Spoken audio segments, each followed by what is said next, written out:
പുഷ്പ എന്നാൽ ഫ്ലവർ അല്ലടാ, ഫയറാണ് എന്നായിരുന്നല്ലോ.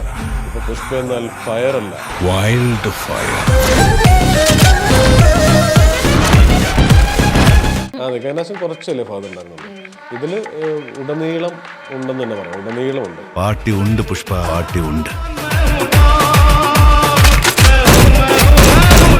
ഇതില് പുള്ളി ഓൾറെഡി പടം തുടങ്ങുമ്പോൾ തന്നെ ഫിൽത്തി റിച്ച് ആയിട്ട് വേണമെങ്കിൽ സ്റ്റേറ്റിനെ തന്നെ വിലയ്ക്ക് വാങ്ങാം, അത്രയ്ക്ക് റിച്ച് ആയിട്ടുള്ള ഒരാളാണ് ഫഹദ്. ഒരു എന്താ പറയുക, പാൻ ഇന്ത്യൻ എന്ന് പറയുന്ന സംഭവമായിട്ട് മാറി. നമുക്ക് മലയാളികൾക്ക് ശരിക്കും ഇനി അങ്ങോട്ട് ഫഹദിനെ ഓർത്ത് അഭിമാനിക്കാൻ പറ്റുന്ന ഒരു സമയമായിരിക്കും വരാൻ പോകുന്നതെന്ന് എനിക്ക് തോന്നുന്നു. അപ്പോഴും സ്റ്റേജിൽ വെച്ച് കണ്ടപ്പോൾ hi Allu, I am your voice, oh my God nice meeting U.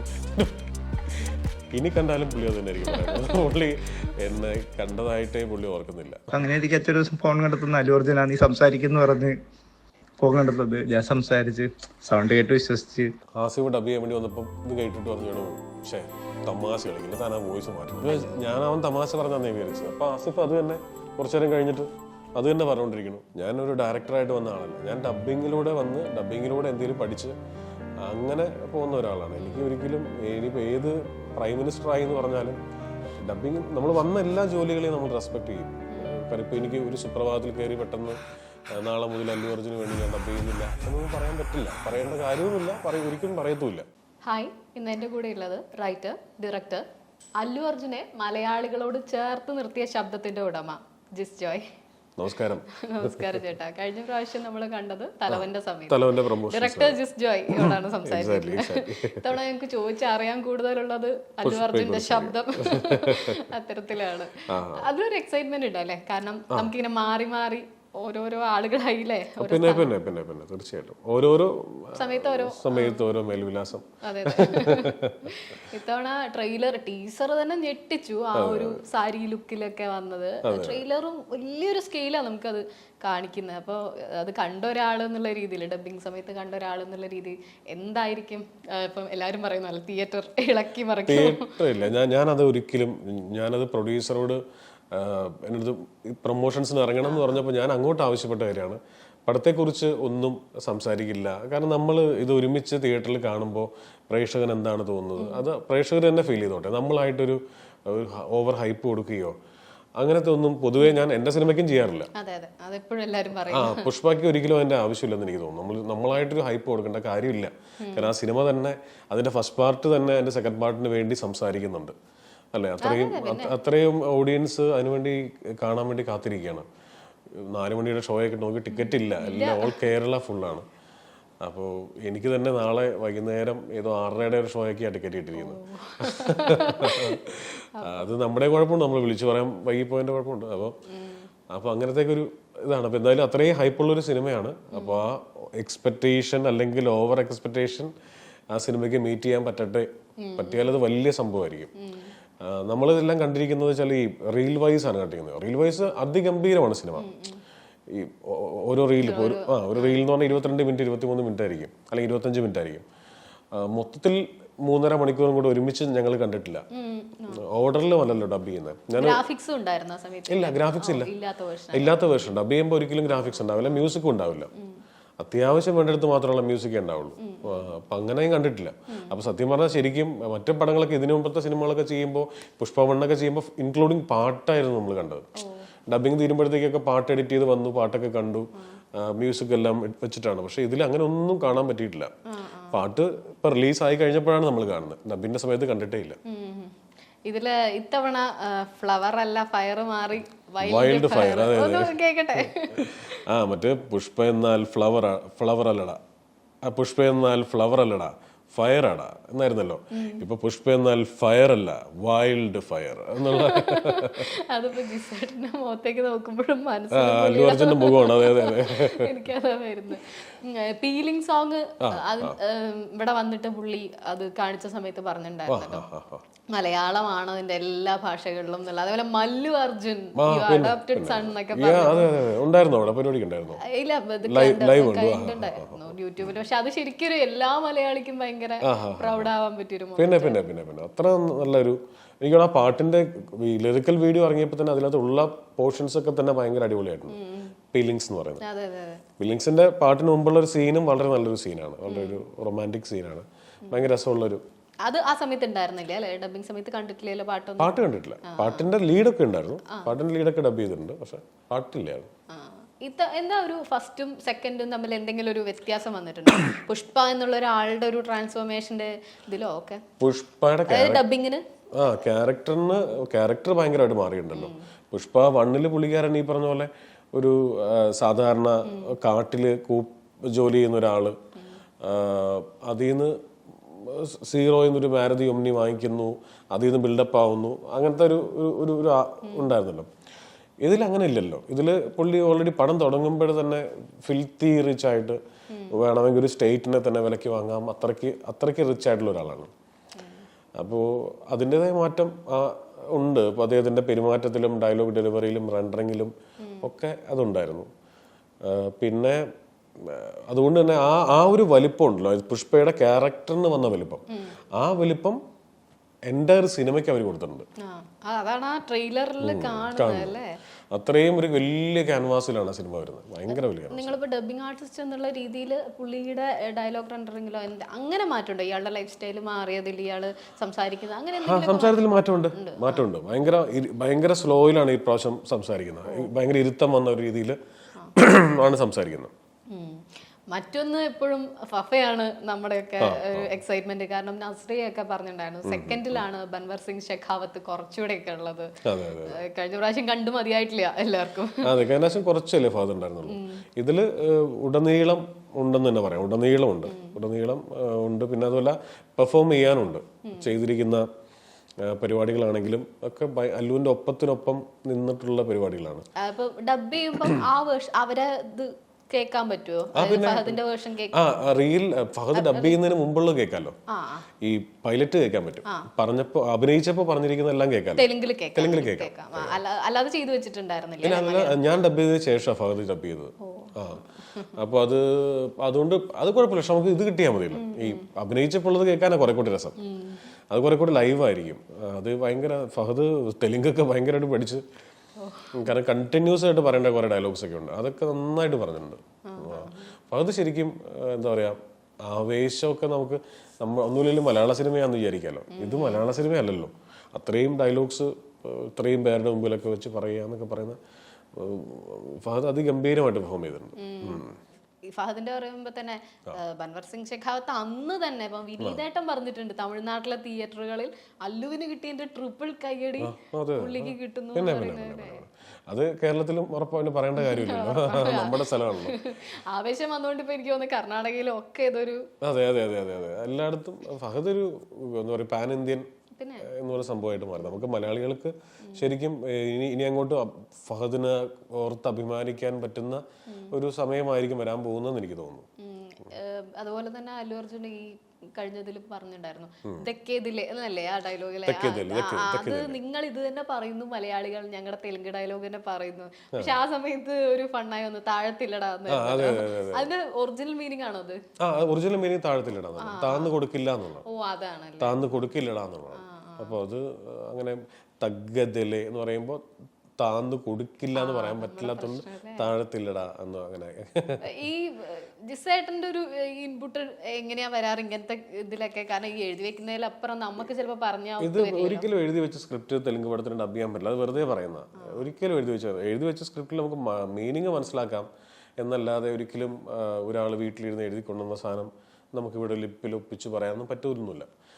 ഇത്തവണ പ്രത്യേകിച്ചും ഇത്തവണ ഇംഗ്ലീഷിലായിരുന്നു സ്ക്രിപ്റ്റ്, മലയാളം സ്ക്രിപ്റ്റ് ഇല്ലായിരുന്നു, ഇംഗ്ലീഷിലാണ്. മലയാളം റൈറ്റർ അവിടെ ഉണ്ടായിരുന്നു, അദ്ദേഹത്തിൻ്റെ കയ്യിലും ഇംഗ്ലീഷ് സ്ക്രിപ്റ്റ് തന്നെയായിരുന്നു. അപ്പോൾ നമ്മൾ ആ മീനിങ് വായിച്ച് മനസ്സിലാക്കിയിട്ട് അതാത് ഡയലോഗ് സ്പോട്ടിൽ മലയാളമാകുന്നതായിരുന്നു. അതാ കുറച്ചുകൂടി നല്ലത്, കുറച്ചുകൂടി പണി എളുപ്പം അതാ. നമുക്ക് ആ സാഹചര്യത്തിന് മാച്ച് ചെയ്യുന്ന രീതിയിലുള്ള ലോക്കൽ ലാംഗ്വേജ് ആണെങ്കിൽ ലോക്കൽ ലാംഗ്വേജ് അത് ഉപയോഗിക്കാൻ പറ്റും, കറക്റ്റായിട്ട് മിസ്റ്റേക്സ് ഇല്ലാതെ പോകാൻ പറ്റും. അതായിരിക്കും നല്ലതെന്ന് എനിക്ക് തോന്നുന്നു. എഫേർട്ട് ശരിക്കും മറ്റേതിനേക്കാൾ ചിലപ്പോൾ മറ്റേതൊരു 10 മണിക്കൂർ വേണ്ടത് ഇതൊരു 18 മണിക്കൂർ വേണ്ടി വരും. പക്ഷെ പെർഫെക്ഷൻ കുറച്ചും കൂടെ നല്ല ഇതായിരിക്കും. ഏകദേശം എത്ര ടൈം എടുത്തു ഡബിംഗ്? ഇത് 4 മണിക്കൂറും 3 മണിക്കൂർ 4 മണിക്കൂർ കൂടുതൽ ഞാൻ ഡബ് ചെയ്തിട്ടില്ല ഒരു ദിവസം തുടർച്ചയായിട്ട്. അങ്ങനെ 12 ദിവസം. 12 ദിവസം കുഴപ്പമില്ല, അത് അറിയില്ല. നമുക്ക് രാവിലെ എല്ലാ ദിവസവും രാവിലെ ഒരു 9 മണിക്ക് പോകും, 12 മണി വരെ ചെയ്യും, തിരിച്ചു വരും. അങ്ങനത്തെ ഒരു അവസ്ഥയാണ്. വീടിനടുത്തുള്ള സ്റ്റുഡിയോ തന്നെ ആയിരുന്നു, അപ്പോൾ അതൊരു ബുദ്ധിമുട്ടായിരുന്നില്ല. ഇങ്ങനെ ഇപ്പൊ പുഷ്പയ്ക്കൊരു വൈകല്യം ഉള്ള അല്ലെങ്കിൽ ആ ഒരു ചെരിവും ആ പുള്ളിയുടെ നടത്തത്തിലൊക്കെ ഉള്ള ഒരു ഇതുണ്ടല്ലോ. അപ്പൊ തുടക്കത്തിൽ ഫസ്റ്റ് ചെയ്യുന്ന സമയത്തെ എന്തെങ്കിലുമൊക്കെ ചെയ്യുമ്പോൾ ഇവർക്ക് ആ ഒരു സ്ട്രക്ചർ കൊണ്ടുള്ള നമുക്ക് കാര്യങ്ങളുണ്ടാവും. ഇപ്പം എന്തെങ്കിലും ഒരു കാര്യം ചെയ്തുകൊണ്ടിരിക്കുന്ന നമ്മൾ സംസാരിക്കുന്നതിൽ നോർമലി ഒരാൾ സംസാരിക്കുന്നതിനേക്കാൾ ഒന്ന് കുനിഞ്ഞ് അങ്ങനത്തെ മാറ്റമൊക്കെ ഉണ്ടാവില്ലേ? അത് ഡബിങ് സമയത്ത് അങ്ങനെ പിന്നെ അതുപോലെ തന്നെ ചെയ്യണം. ഇപ്പം മുറുക്കാനിട്ട് സംസാരിക്കുമ്പോൾ വായിൽ മുറുക്കാൻ പോലത്തെ എന്തെങ്കിലും ഒന്നും ഉണ്ടാവണം, എന്നാൽ മാത്രമാണ് അതേ പെർഫെക്ഷനിൽ പറ്റുള്ളൂ. പിന്നെ ഈ ഞാനൊന്നും ഇതൊക്കെ ഈ തുടക്കത്തിൽ ഈ ആദ്യത്തെ 10 വർഷത്തിനുള്ളിലൊക്കെ ചെയ്തിരുന്ന പരിപാടിയാണ്. അങ്ങനെ എന്തെങ്കിലും ഇപ്പോൾ വായിൽ ഭക്ഷണം ഊണ് കഴിച്ചുകൊണ്ട് സംസാരിക്കുന്നു, അപ്പോൾ നമ്മളും എന്തെങ്കിലും കഴിച്ചുകൊണ്ട് പറഞ്ഞാലാണ് അത് കിട്ടുക. ഇപ്പം അതില്ല. കഴിഞ്ഞൊരു 10 വർഷമായിട്ട് അങ്ങനെ പരിപാടി ചെയ്യാറില്ല. അത് പിന്നെ അത് ഒന്നുമില്ലാണ്ട് നമുക്ക് ചെയ്യാൻ പറ്റും, ഒന്നും ആവശ്യമില്ല. ഈ പറഞ്ഞ ഡയലോഗുകൾ വരുമ്പം ഇങ്ങനെ സ്വന്തമായി സ്ക്രിപ്റ്റ് മാറ്റുകയെന്ന് പറയില്ലേ, നമ്മൾ ഇപ്പൊ ട്രാൻസ്ലേറ്റ് ചെയ്യാന്ന് പറയില്ലേ, അപ്പൊ ആ 5 ഡയലോഗുകൾ എന്ത് ഫൈനൽ ചെയ്യണം എന്നുള്ളൊരു കൺഫ്യൂഷൻ വരുമോ? 5 ഡയലോഗുകൾ ഇപ്പോൾ നമ്മൾ ഇപ്പൊ സവാരി ഗിരിഗിരി എന്ന് പറഞ്ഞ പോലത്തെ ഒരു വാക്ക് ഉപയോഗിക്കുന്നുണ്ടെന്ന് വെച്ചോ, ഇതിലങ്ങനെയുണ്ട്. അത് അവർ ഓൾറെഡി അത് എഴുതിയിട്ടുണ്ട്, അത് മംഗ്ലീഷിൽ തന്നെ എഴുതിയിട്ടുണ്ടാവും. അങ്ങനെ ഉപയോഗിക്കേണ്ട ഇപ്പോൾ ഒരു ഇതാണെങ്കിൽ പോലും ഇപ്പോൾ ഒരു ഹുപ്പ് എന്ന് പറയുന്നതാണെങ്കിൽ HOOP എന്ന് എഴുതിയിട്ടുണ്ട്, മനസ്സിലായോ? അപ്പൊ അങ്ങനത്തെ മസ്റ്റായിട്ട് ഉപയോഗിക്കേണ്ട വാക്കുകൾ അതുപോലെ തന്നെ എഴുതി വെച്ചിട്ടുണ്ടാവും മംഗ്ലീഷിൽ. ഞാൻ അല്ലാത്ത ഡയലോഗ്സിന്റെ കാര്യമാണ് ഞാൻ പറഞ്ഞത്. നമ്മൾ മാറ്റാനുള്ള സ്വാതന്ത്ര്യം ഉണ്ടെന്ന് പറയണം. പണ്ടത്തെ ഒരു ഇന്റർവ്യൂല് പുള്ളി പറയുന്നുണ്ടായിരുന്നു ജിസ്മോനാണ് എനിക്ക് ഡബ് ചെയ്യുന്നത്, പക്ഷെ ഞാൻ കണ്ടിട്ടില്ല. ആദ്യം മീറ്റ് എങ്ങനെയാ? ഇതിനകത്ത് എന്ത് കാര്യം എന്ന് വെച്ചാൽ ഈ അല്ലു അർജുന്റെ സംഭവം എന്ന് വെച്ചാൽ ഞാൻ പുള്ളി ആദ്യമായിട്ട് കാണുന്നത് ആര്യ എന്ന് പറഞ്ഞത് 2ാമത്തെ സിനിമയുടെ പ്രൊമോഷന്റെ സമയത്താണ്. ആ സിനിമയുടെ പ്രൊമോഷന് ഞാനും കൂടെയുണ്ട്. അപ്പം ഞാൻ അന്നാണ് എന്നെ ഈ ഖാദർ ഹസൻ സാർ പരിചയപ്പെടുന്നത്. ഇദ്ദേഹമാണ് നിങ്ങൾക്ക് ഡബ് ചെയ്യുന്നതെന്ന് പറഞ്ഞു. പുള്ളി അപ്പോൾ നോർമലി ആയി നമ്മൾ സംസാരിച്ചു. അത് കഴിഞ്ഞ് അടുത്ത പടത്തിന്റെ പ്രൊമോഷന് വേണ്ടിയിട്ട് പുള്ളി വീണ്ടും വന്നു. അപ്പോൾ ഞാൻ വീണ്ടും പോയിട്ട് I'm dubbing for you, I am your voice in Kerala എന്ന് പറഞ്ഞപ്പോൾ oh my God nice meeting you എന്നിട്ട് പുള്ളി ആദ്യമായിട്ട് കാണുന്ന പോലെ എന്നോട് സംസാരിച്ചു. അപ്പോൾ ഞാൻ ഓക്കെ. അത് കഴിഞ്ഞ് അടുത്ത പടം മറ്റോ ലുലു മോളിൽ പുള്ളി വന്നു. അപ്പോൾ സ്റ്റേജിൽ ഞാനും ഉണ്ട്, ആ ഫോട്ടോ ഇപ്പോഴും എൻ്റെ കയ്യിലുണ്ട്. പുള്ളിയും സംസാരിക്കുന്നുണ്ട്, സൈഡിൽ ഞാനും സംസാരിക്കുന്നുണ്ട് മൈക്കിൽ, ലുലു മോളിൻ്റെ ഉള്ളിൽ. അപ്പോഴും സ്റ്റേജിൽ വെച്ച് കണ്ടപ്പോൾ hi Allu, I'm your voice എന്ന് പറഞ്ഞാൽ oh my God nice meeting you. ഇനി കണ്ടാലും പുള്ളി അത് തന്നെ ആയിരിക്കും പറയാം. പുള്ളി എന്നെ കണ്ടതായിട്ടേ പുള്ളി ഓർക്കുന്നില്ല. നമുക്ക് നിർബന്ധമില്ല പുള്ളി ഓർക്കണം എന്നുള്ളത്. പുള്ളി എന്താ പറയുക, എൻ്റെ പേര് ഓർക്കുന്നുണ്ട്, ഞാൻ എന്നൊരു വ്യക്തി ഉണ്ടെന്നുള്ളത് പുള്ളിക്ക് അറിയാം. പക്ഷെ ഞങ്ങൾ തമ്മിൽ നിരവധി തവണ മീറ്റ് ചെയ്തിട്ടുണ്ടെന്നുള്ള കാര്യം പുള്ളി ഓർക്കുന്നേ ഇല്ല. പക്ഷെ അത് നമുക്ക് മനസ്സിലാക്കാവുന്നുള്ളൂ. ഇത്രയും നമ്മളൊരിക്കലും പുള്ളിയുടെ പേഴ്സണലായിട്ട് പോയിട്ട് കാണാൻ ഒരു കാരവനിലോ അല്ലെങ്കിൽ അദ്ദേഹത്തിന്റെ റൂമിലോ പോയി കണ്ടാൽ അദ്ദേഹം ഒരിക്കലും മറക്കില്ലായിരിക്കും. പക്ഷെ ഞാൻ കണ്ടിരിക്കുന്ന എപ്പോഴും ക്രൗഡിന്റെ കൂടെയാണ്. അപ്പം ഞാനാണെങ്കിൽ അങ്ങേയറ്റം ഷൈനെസ് ഉള്ള ഒരാളാണ്. ഇത്തരം കാര്യങ്ങളിൽ പോയി അങ്ങോട്ട് ഇടിച്ചു പോയി പരിചയപ്പെടുക എന്നൊക്കെ പറഞ്ഞത് ആരെങ്കിലൊക്കെ തള്ളി വിട്ടാലേ പോവുള്ളൂ. അത് ഒട്ടും താല്പര്യമുള്ള കാര്യമാണ്. അല്ലൂന്നല്ല, ആരോടും അങ്ങനെ പോയി പരിചയപ്പെടുകയാണെങ്കിൽ വളരെ ഇതുപോലെ ഇരുന്ന് സംസാരിക്കണം. അല്ലാതെ പോയി ഒരു കൂട്ടത്തിന്റെ കൂടെ പോയിരുന്ന് പരിചയപ്പെടുന്നതിന് പണ്ടും താല്പര്യമില്ല. ഒരുപാട് ആഡ് ഫിലിംസ് ചെയ്തിട്ടുണ്ട്. മലയാളത്തിലെ എല്ലാ നടന്മാരുടെയും കൂടെ ആഡ് ഫിലിംസ് ചെയ്തിട്ടുണ്ട്. ഒരുവിധപ്പെട്ട ക്രിക്കറ്റേഴ്സിന്റെ കൂടെ എല്ലാം ചെയ്തിട്ടുണ്ട്. ബോളിവുഡിലെ കുറെ ഒരാളോടും ഈ പറഞ്ഞ അങ്ങനത്തെ ഒരു സ്പേസ് കിട്ടിയില്ലെങ്കിൽ പോയി ഫോട്ടോ എടുക്കുന്ന പരിപാടിയേ ഇല്ല, പണ്ട് മുതലേ ഇല്ല. ഇത്തവണ വന്നപ്പോ കാണാനും പറ്റിയില്ല. ഇത്തവണ സൗദിയിലായിരുന്നു ഞാൻ. അത് വിളിച്ചപ്പോഴേ തന്നെ പറഞ്ഞായിരുന്നു ഉണ്ടാവില്ല. അത് ഞാൻ വിളിച്ചപ്പോൾ പറഞ്ഞല്ല, ഇങ്ങനൊരു പരിപാടി അവർ വെക്കുന്നുണ്ടെന്ന് അറിഞ്ഞപ്പോൾ തന്നെ ഞാൻ അങ്ങോട്ട് പറഞ്ഞാണ്. എൻ്റെ ഷെഡ്യൂള് എങ്ങനെയാണ്, അപ്പോൾ അതുകൊണ്ട് എനിക്ക് പങ്കെടുക്കണം എന്നുണ്ട്. പക്ഷെ നിർഭാഗ്യവശാൽ അപ്പൊ എന്നോട് ആദ്യം പറഞ്ഞപ്പോൾ 1-ാം തീയതി പറഞ്ഞിരുന്നു. 1-ാം തീയതി ആയിരുന്നെങ്കിൽ എനിക്ക് പങ്കെടുക്കാമായിരുന്നു. പിന്നീട് അവർ പ്രീപോണ്ട് ചെയ്ത് 27th അപ്പൊ എനിക്ക് ഒരു കാരണവശാലും പറ്റില്ല. അവിടെ ആയിരുന്നു. അപ്പൊ ഞാൻ അവിടെ നിന്ന് വീഡിയോ ചെയ്തിട്ട് അയച്ചു കൊടുത്തായിരുന്നു. ഇത് പറഞ്ഞപ്പോൾ തന്നെ ഞാൻ ചോദിക്കാന്ന് വിചാരിച്ച, പണ്ട് അല്ലു അർജുന്റെ ശബ്ദം എന്ന് പറയുമ്പം എൻ്റെയൊക്കെ ഒരു ഓർമ്മ എന്ന് പറഞ്ഞാൽ സ്കൂൾ കാലത്ത് നോട്ട്ബുക്കിൽ അല്ലു അർജുൻ വരുന്നു, ഒരു തരംഗം ഇങ്ങനെ വരുവാണല്ലോ. നമ്മൾ ആമ്പിള്ളേർ ഡ്രസ്സ് ചെയ്യുന്നതിൽ മാറ്റം കാണുന്നു. ആ ഒരു ടീനേജ് ആകുമ്പോഴേക്ക് ഈ അല്ലു അർജുൻ തരംഗം വരുന്നത് കാണുന്നുണ്ട്. ഈ ശബ്ദത്തിൽ ജിസ്റ്റോ എന്നുള്ള ഒരാളെ അല്ലു അർജുനുമായി ചേർത്ത് പറയാൻ തുടങ്ങിയൊരു കാലം ഉണ്ടല്ലോ, അതെങ്ങനെയാ ഓർക്കണേ? അതെനിക്ക് തോന്നുന്നു 2007 ഞാൻ അല്ലു ഡബ് ചെയ്ത് തുടങ്ങുന്നത്. എനിക്ക് തോന്നുന്നത് ഒരു 2010-2011 ആയപ്പോഴത്തേക്കും നമ്മുടെ വോയിസ് അല്ലുവിന് എസ്റ്റാബ്ലിഷ്ഡ് ആയി. കാരണം അപ്പോഴത്തേക്കും ഈ ഏഷ്യനെറ്റും പിന്നെ സൂര്യ ടിവിയും അമൃതയും ഒക്കെ അല്ലുവിന്റെ പടങ്ങൾ വാങ്ങിച്ചിട്ട് എല്ലാ ശനി ഞായറും ഇത് ടി വിയിലുണ്ടാവും. അതുകൊണ്ടാണ് എനിക്ക് തോന്നുന്നു ഇത്രയേറെ ആൾക്കാർ സൗണ്ട് കേൾക്കാല്ല. അത് വേറെ മാർഗ്ഗം നമ്മൾ തിയേറ്ററിൽ പോയി കൂടിപ്പോയ ഒരു പ്രാവശ്യം, ഇനിയിപ്പോൾ അങ്ങേറ്റത്തെ ഫാൻസ് ആണെങ്കിൽ 2 പ്രാവശ്യം, അതിൽ കൂടുതൽ നമ്മൾ കാണുന്നില്ലല്ലോ. അപ്പോൾ എനിക്ക് തോന്നുന്നു ടി വി കൂടെ കണ്ടിട്ട് തന്നെ ആയിരിക്കും ഇങ്ങനെ വോയിസ് എസ്റ്റാബ്ലിഷ് ആവുന്നത്. 2011-12 അത് ശരിക്കും എസ്റ്റാബ്ലിഷ്ഡ് ആവുന്നത്. അല്ലു അർജുന്റെ വോയിസ് വെച്ചിട്ട് ഒരാളെ പറ്റിച്ച കഥയുണ്ടല്ലോ, ഞാൻ അയാളെ സൗണ്ടിൽ തന്നെ കേൾപ്പിച്ചു തരാം കഥ. ആണോ? ശരി. ഹലോ, ഞാൻ ഭഗത് അഭിഷേകൻ. ചെറുപ്പം തൊട്ട് അല്ലു അർജുൻ സിനിമകൾ കണ്ടുകൊണ്ട് ഞാൻ വലിയൊരു അല്ലു അർജുൻ ഫാൻ ആയിരുന്നു. അപ്പൊ എല്ലാ സിനിമയും കാണുമായിരുന്നല്ലോ. എന്റെ കാഴ്ചപ്പാടില് അച്ഛനൊരു ഫോട്ടോഗ്രാഫറാണ്, അച്ഛൻ എല്ലാ നടന്മാരെ അറിയാം, ആ ഒരു സംഭവം ഉണ്ട്.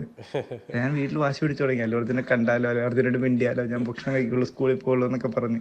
അങ്ങനെ എനിക്ക് അച്ഛൻ ഒരു ദിവസം ഫോൺ കണ്ടെത്തുന്ന അല്ലു അർജുനാ നീ സംസാരിക്കുന്നു പറഞ്ഞ് ഫോൺ കണ്ടെത്തുന്നത്. ഞാൻ സംസാരിച്ച് സൗണ്ട് കേട്ട് വിശ്വസിച്ച് സ്കൂളിൽ പോയി ഫ്ലെക്സ് ചെയ്ത് നാട്ടുകാരോട് ചേട്ടന്മാരോടൊക്കെ പറഞ്ഞ്.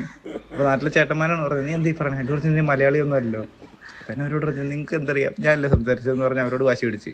എന്നിട്ട് ഞാൻ വീട്ടിൽ വന്ന് അമ്മയോട് ചോദിച്ചു, സത്യം പറ ഞാനാണോ സംസാരിച്ചത്, അവരൊക്കെ അല്ലെന്ന് പറയണേ. അമ്മ പറഞ്ഞത് നല്ലടാ, എന്നെ പറ്റിച്ച അല്ലു അർജുനല്ല, അച്ഛൻ്റെ ഒരു ഫ്രണ്ടാണ് ജിസ് ജോയ് എന്ന് പറഞ്ഞിട്ടുണ്ട്. അന്ന് തകർന്നു പോയി. ഇതാണ് എന്റെ മെമ്മറി. ഞാൻ ഇന്ന് ഭഗത്തിന്റെ അടുത്ത് ചോദിച്ചാ, അപ്പം വീഡിയോ ഒക്കെ ഒരു ചമ്മലുണ്ടാവും, കുറച്ചു കാലം ആയല്ലോ വീഡിയോ ഒക്കെ നിന്നിട്ട്. ശരി. അല്ല, ഞാനേ ഇത് എബ്രിഡ് ഷൈൻ ഒരിക്കലും ചെയ്യുമെന്ന് വിചാരിച്ചില്ല. കാരണം എബ്രിഡ് അങ്ങനെ ഭയങ്കര ഒരു സീരിയസ് ആയിട്ടുള്ള കക്ഷിയാണല്ലോ. അവന് ഭയങ്കര പെട്ടെന്ന് അവൻ വിളിച്ചിട്ട് ഇങ്ങനെ, എടാ നീ ഒരു വീഡിയോ ഒരു ഓഡിയോ ക്ലിപ്പ് അയച്ചു തരണം, ഇതാണ്, അല്ലെങ്കിൽ വേണ്ട ഞാൻ അവനെ വിളിച്ചു തരാം, നീ സംസാരിച്ചാൽ മതി. അപ്പോൾ എവിടാ ഞാൻ ലാസ്റ്റ് പൊളിക്കണോ, ഞാൻ അല്ല അല്ലു അർജുൻ എന്ന് പറഞ്ഞു. വേണം അതൊരിക്കലും പറയരുത്, നീ ഏറ്റവും ലാസ്റ്റ് വരെ അല്ലു അർജുനായിട്ട് തന്നെ നിന്നാൽ മതി.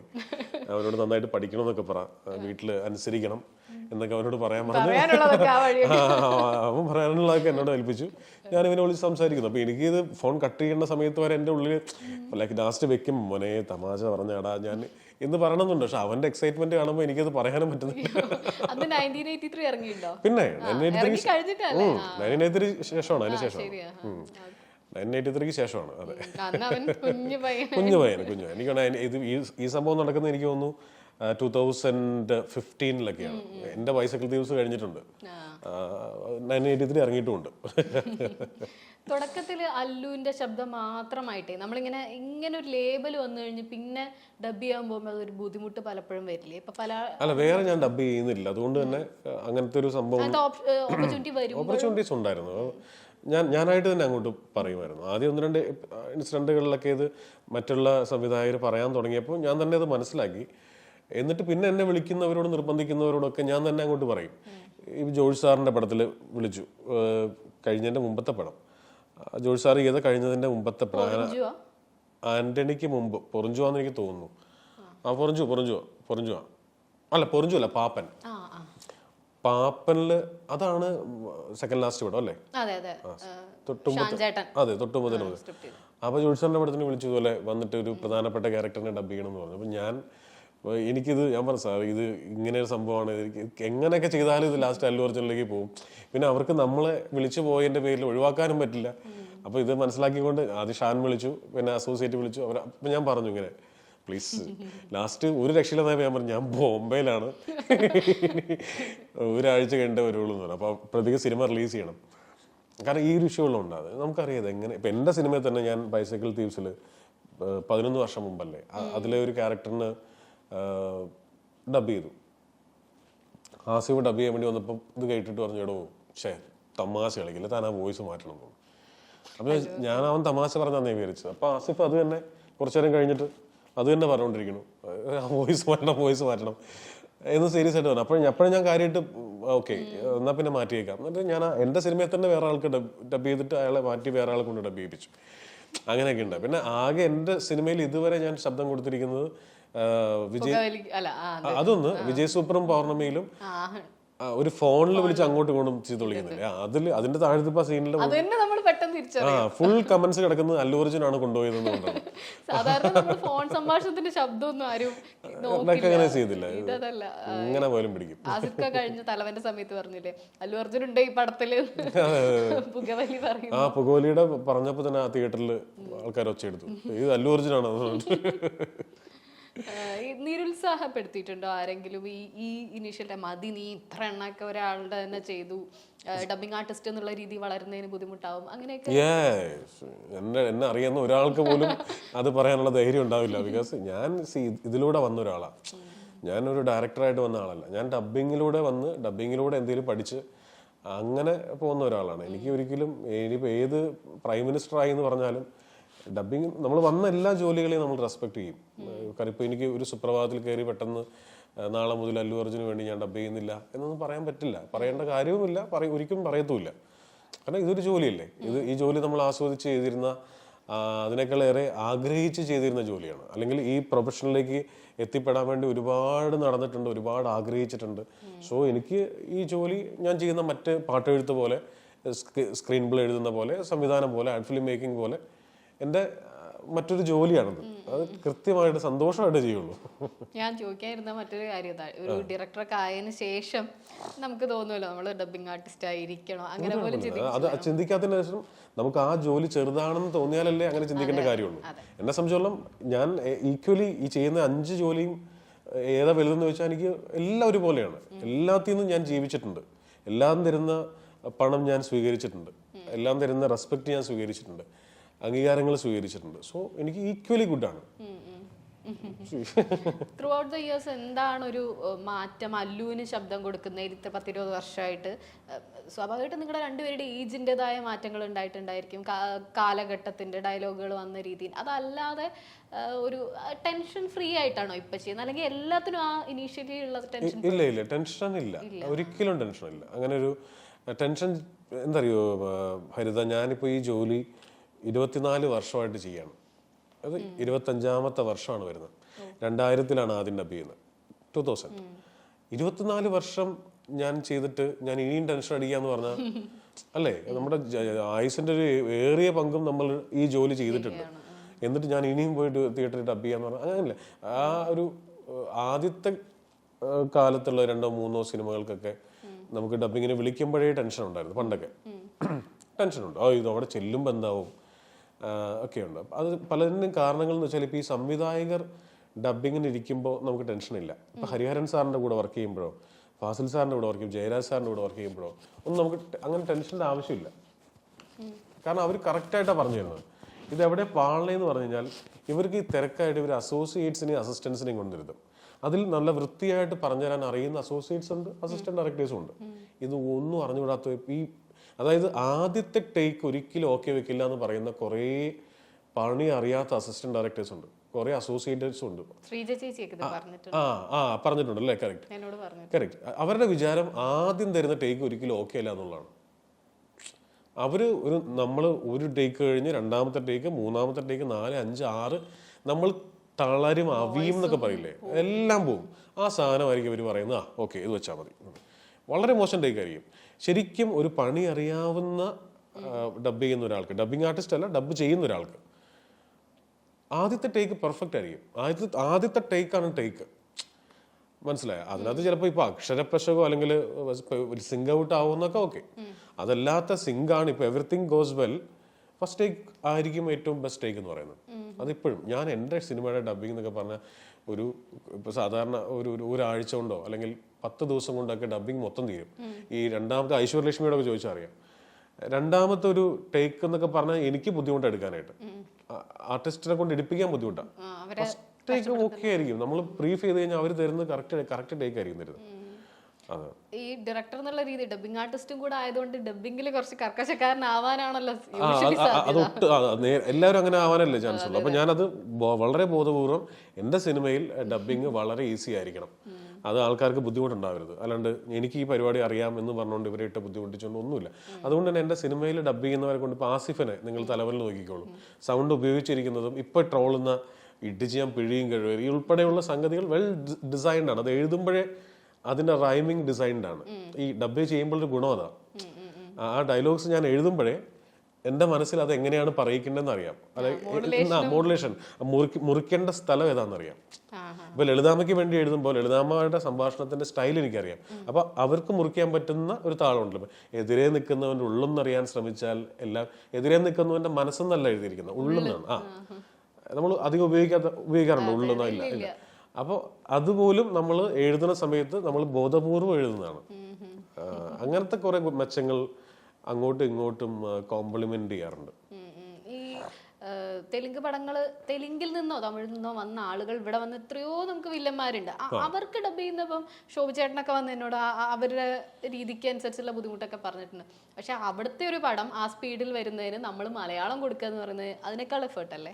പിന്നെ ബുദ്ധിമുട്ടാണ്. അവര് മൊത്തത്തിൽ അല്പം സ്പീഡ് കൂടുതലുണ്ടല്ലോ. ഇപ്പൊ നമുക്ക് രജനീകാന്ത് സംസാരിക്കുന്നത് ചോദിച്ചു നോക്കി അറിയാലോ. മൊത്തത്തിൽ വിജയ് സംസാരിക്കുന്ന ഒക്കെ ഒരു പൊട്ടിക്ക് താളം വേറൊരു മീറ്ററാണല്ലോ അല്ലേ.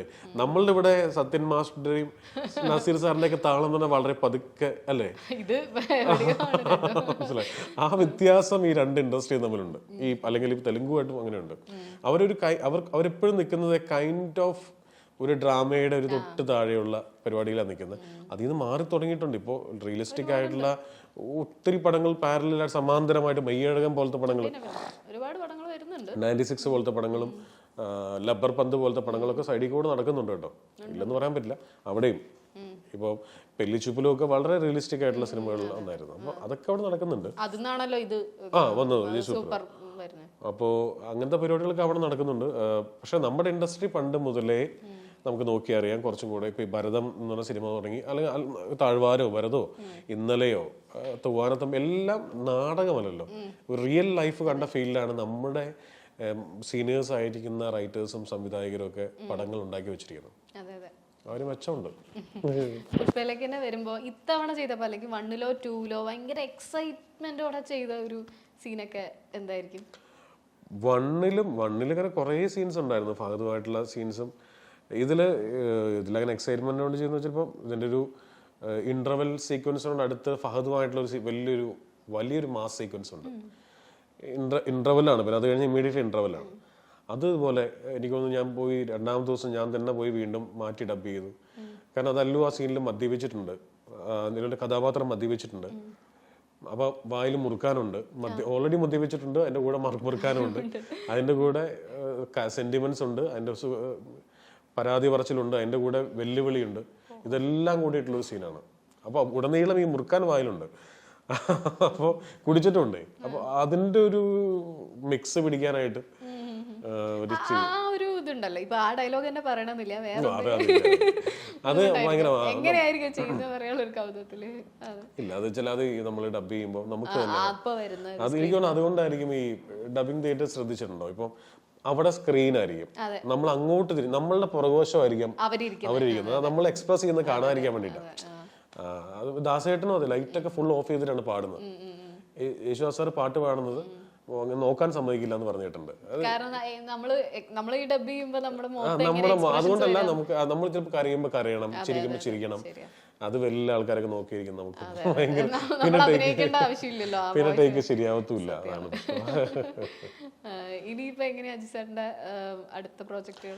അടുത്ത പ്രോജക്ട്സ്. ഇപ്പോൾ ബോബി സഞ്ജയ് എഴുതുന്ന ഒരു സിനിമയുണ്ട്, ആസിഫാണ് അഭിനയിക്കുന്നത്. അത് 1983 പ്രൊഡ്യൂസറാണ് പ്രൊഡ്യൂസ് ചെയ്യുന്നത്. പിന്നെ സെൻട്രൽ പിക്ചേഴ്സിന് വേണ്ടിയിട്ടുള്ളൊരു സിനിമയുണ്ട്. ഈ 2 പടത്തിന്റെ എഴുത്താണ് പാരലലി പോയിക്കൊണ്ടിരിക്കുന്നത്. അപ്പൊ അതിനിടയിലാണ് പുഷ്പ. പിന്നെ ഞാൻ ആഡ് ഫിലിംസ് സൈഡിൽ കൂടെ അതിങ്ങനെ പോയിക്കൊണ്ടിരിക്കുന്നുണ്ട്. നമ്മളിപ്പോ ചില കാര്യങ്ങളൊക്കെ മാനിഫെസ്റ്റ് ചെയ്യുമല്ലോ, ചില ആൾക്കാർക്ക് ഉണ്ടാവും, നമുക്ക് ഓൾറെഡി ഇങ്ങനെ ഒരു കണക്ഷൻ ഉണ്ട്, പക്ഷെ എന്നാലും അതുപോലെ ഒരു ജിസ്റ്റോയ് അല്ലു അർജുൻ പടമൊക്കെ ആഗ്രഹിക്കാറുണ്ടോ? ആഗ്രഹിച്ചിട്ടുണ്ടോന്ന് ചോദിച്ചാൽ സത്യമായിട്ട് ഞാൻ ആഗ്രഹിച്ചിട്ടില്ല. ഇല്ല. കാരണം വെച്ചാൽ ആഗ്രഹിക്കാത്തതിന്റെ റീസൺ അവരുടെ ഒരു ഫോർമാറ്റും പാറ്റേണും ഒക്കെ വളരെ നമുക്കൊന്ന് റീച്ച് ചെയ്യാൻ പറ്റുന്നതിനേക്കാൾ മുകളിലാണെന്ന് എനിക്ക് തോന്നുന്നു. ഭയങ്കര റീച്ച്. കാരണം ഇന്ന് ഇന്ത്യയിലെ ഏറ്റവും വലിയ ഇൻഡസ്ട്രിയാണ് ഇന്ത്യയിലെ. അവിടെ അതിലേക്ക് എത്തിപ്പെടുക എന്ന് പറഞ്ഞാൽ ഇറ്റ്സ് നോട്ട് ഈസി, എളുപ്പമല്ല. അപ്പോൾ നമ്മളത് ആഗ്രഹിക്കേണ്ട പോലെ. അല്ലെങ്കിൽ തന്നെ എന്നെ സംബന്ധിച്ചോളം ഞാനിങ്ങനെ വളരെ കംഫർട്ടബിൾ ആയിട്ടുള്ള ഒരു സ്ഥലത്ത് എനിക്ക് കുറച്ച് സോൾഫുൾ ആയിട്ടുള്ള, എനിക്ക് പറയാൻ ആഗ്രഹിക്കുന്ന കൊച്ചു കൊച്ചു സിനിമകൾ ചെയ്യണമെന്നും അങ്ങനെയാണ്. അപ്പോൾ നിങ്ങൾ എൻ്റെ 11 വർഷത്തെ എൻ്റെ സിനിമോഗ്രാഫി എടുത്താൽ അറിയാം, ഞാനൊരു പരിധിക്കപ്പുറം ഒരു ബജറ്റ് അങ്ങനെ സ്പെൻഡ് ചെയ്തിട്ടുള്ള പടമൊന്നും എടുക്കാൻ പോയിട്ട് നിർമ്മാതാക്കൾ ഇല്ലാത്തതുകൊണ്ടല്ല കേട്ടോ. ഇപ്പോൾ ആർട്ടിസ്റ്റുകൾക്ക് പൊതുവെ താല്പര്യം ഒരുപാട് സ്പെൻഡ് ചെയ്ത പടത്തിൽ അഭിനയിക്കാനാണ്. മനസ്സിലായോ?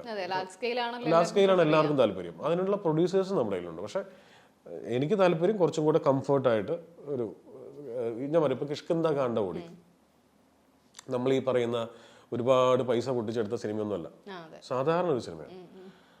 അപ്പോൾ പക്ഷെ വലിയ ഹിറ്റാണ്. അപ്പൊ ഞാൻ പറഞ്ഞ ഇവിടുത്തെ സംബന്ധിച്ച് ഈ ഇത്ര കോടി കിട്ടി, ഇത്ര കോടി സ്പെൻഡ് ചെയ്തു എന്ന് പറഞ്ഞാൽ വെറുതെ പേപ്പറിൽ മാത്രമേ ഉള്ളൂ. അതിനകത്ത് പ്രത്യേകിച്ച് കാര്യമൊന്നുമില്ല. ഓഡിയൻസ് അതിനെ കുറിച്ച് ബോധർ ചെയ്യുന്നില്ല. ഓഡിയൻസ് സിനിമയുടെ കണ്ടന്റിനെ കുറിച്ച് മാത്രമാണ് സംസാരിക്കുന്നത്. അവർക്ക് കൃഷ്ണകണ്ഠം ഒരു ഓണത്തിന് ഒരു പ്രതീക്ഷയില്ലാതെ വന്നൊരു സിനിമ, അതിന്റെ ആദ്യത്തെ ഷോ കഴിഞ്ഞപ്പോൾ തിയേറ്റർ മുഴുവൻ ഫുള്ളാവുന്നു. അത് മതി. ഞാൻ ഇപ്പോഴും വിശ്വസിക്കുന്ന ആ ഒരു പരിപാടിക്കകത്ത് പൈസ അങ്ങനെ എറിഞ്ഞ് അതല്ല. അങ്ങനത്തെ സിനിമകളും വേണം കേട്ടോ, അങ്ങനത്തെ. പക്ഷെ അതിലും ഈ പറഞ്ഞ പോലെ ഒരു പുതിയതായിട്ടൊരു കഥ പറയാനൊക്കെ ഉണ്ടാവണം. അല്ലാണ്ട് വെറുതെ അല്ലാതെ വെറുതെ കുറെ പാട്ടെടുത്ത് വെച്ചു, കുറെ ഇടി എടുത്ത് വെച്ചു, അതിൽ കാര്യമൊന്നും തോന്നുന്നില്ല. എനിക്കത് പുഷ്പ 1 ഒരു തരത്തിൽ മറ്റു തെലുങ്ക് പടം പോലെ സാധാരണക്കാരൊക്കെ മാറ്റി നിർത്താഞ്ഞത് അതിനൊരു കഥയുടെ ഒരു കാരണം.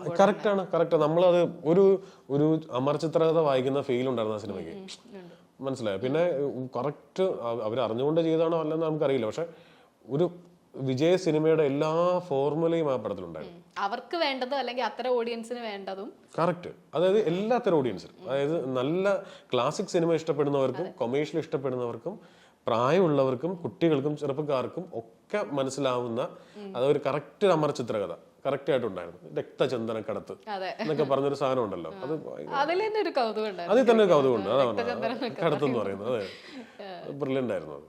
ഇത്തവണ ഉറപ്പായിട്ടും പ്രതീക്ഷിക്കും. ഇനിയിപ്പോ ഏതാനും മണിക്കൂറുകളേ ഉള്ളൂ ഇറങ്ങാനായിട്ട്. അപ്പൊ ഞാൻ പറഞ്ഞില്ലേ, അത് ഓവർ എക്സ്പെക്ടേഷൻ ആണ് ആൾക്കാർക്ക്.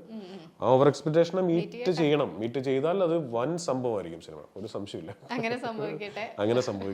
Thank you so much. Thank you very much.